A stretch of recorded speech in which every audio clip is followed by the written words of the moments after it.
Years ago, some experiments could be considered quite macabre by today's standards, from conducting public autopsies to using live animals for scientific demonstrations. An example of this is the experiment depicted in this 18th century painting, where a scientist is demonstrating how a bird can be suffocated due to a lack of oxygen. Today it sounds absurd, but 200 years ago, witnessing such an event was a spectacle. What's curious is that it's depicted in a painting. An English painter aimed to create this masterpiece to capture the exact moment when a living being is on the verge of death. A man has the chance to save it, and each of these people is reacting differently to what they are witnessing. Besides being a scientific experiment, it also seems to be a social experiment, in which, besides them, we are also part of it. What do you think is about to happen in this scene? Will the scientist be willing to end the life of an animal to prove the validity of his experiment? Stay until the end to find out. Let's begin. This painting is called An Experiment on a Bird in the Air Pump and was painted in 1768 by the English artist Joseph Wright of Derby. The painting depicts a family observing the progress of a scientific experiment being conducted in front of them at night. The illuminated faces of the family members express a range of emotions. This painting was created during a period of significant scientific activity. At that time, it was common for scientists to travel with their equipment and perform demonstrations in country houses to entertain and educate people.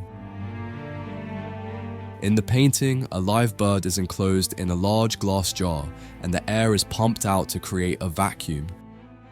The experiment was designed to demonstrate the effects on living beings when deprived of air, and we, as viewers, are witnessing the moment when the scientists can choose between reintroducing air into the jar to revive the bird or simply letting it die.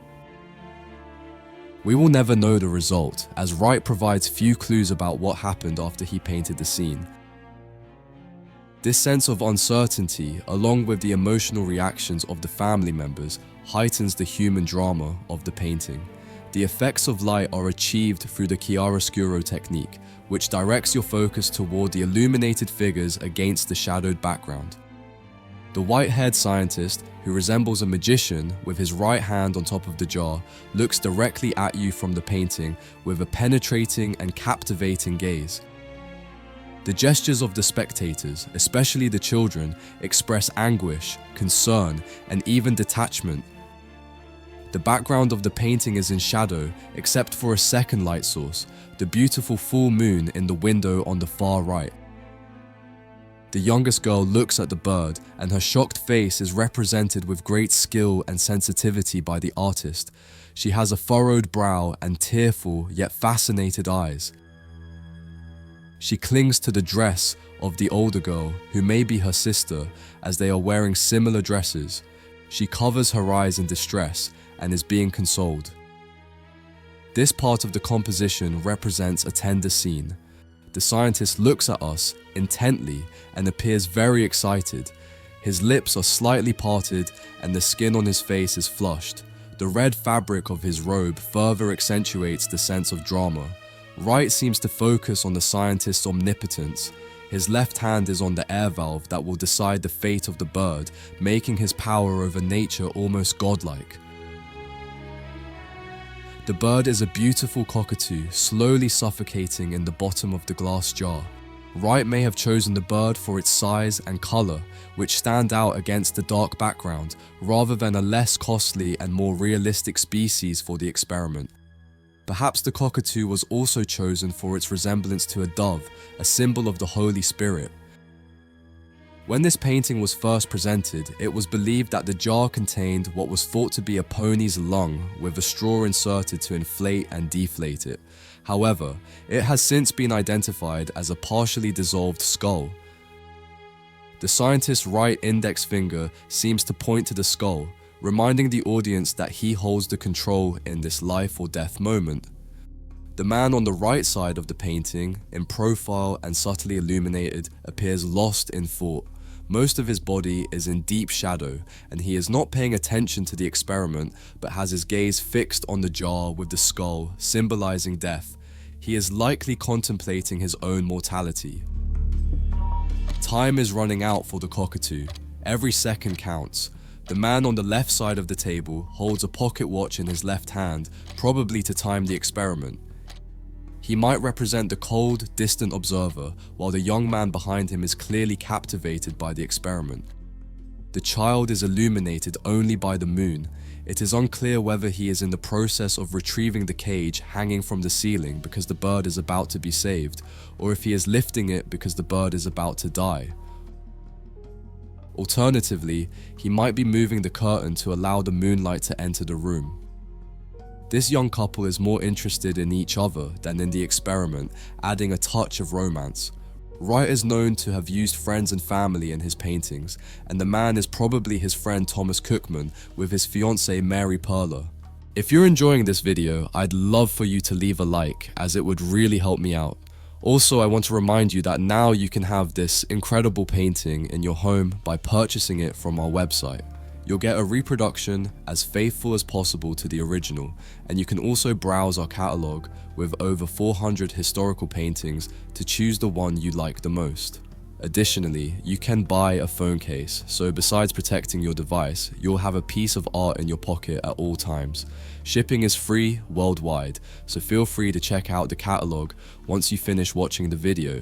You'll find a link in the description. In this painting, Wright didn't just capture the scene to show us how the experiment was conducted. He also raises an unsettling question about scientific progress and its emotional and ethical impact. At the center of the scene is a cockatoo about to die from asphyxiation, while each of the people present reacts differently. The terrified girls, huddled together in fear and sadness, represent an instinctive reaction to life. For them, the suffering of the bird is not a scientific lesson, but a tragedy. This emotional response raises the question of the ethical cost of progress. How acceptable is it to sacrifice life in the pursuit of knowledge?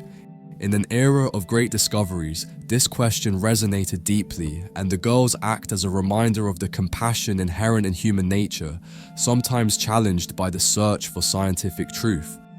In contrast, the men observing the experiment show fascination. They are absorbed in the details, captivated by the promise of understanding how the natural world works. Their curiosity reflects the spirit of the Enlightenment, a time when reason and science sought to unravel the mysteries of nature. The young lovers, not paying attention to the experiment, symbolize a distraction in the face of scientific advances. They are lost in their own world, oblivious to the conflict unfolding before them. This can be seen as a metaphor for people who, despite living in times of change, remain distant from the ethical and emotional dilemmas that progress brings. The philosopher, gazing at the skull in the jar, seems to go beyond the experiment itself. His melancholic look suggests deep reflection on the value of life and death, themes that cannot be answered by science alone.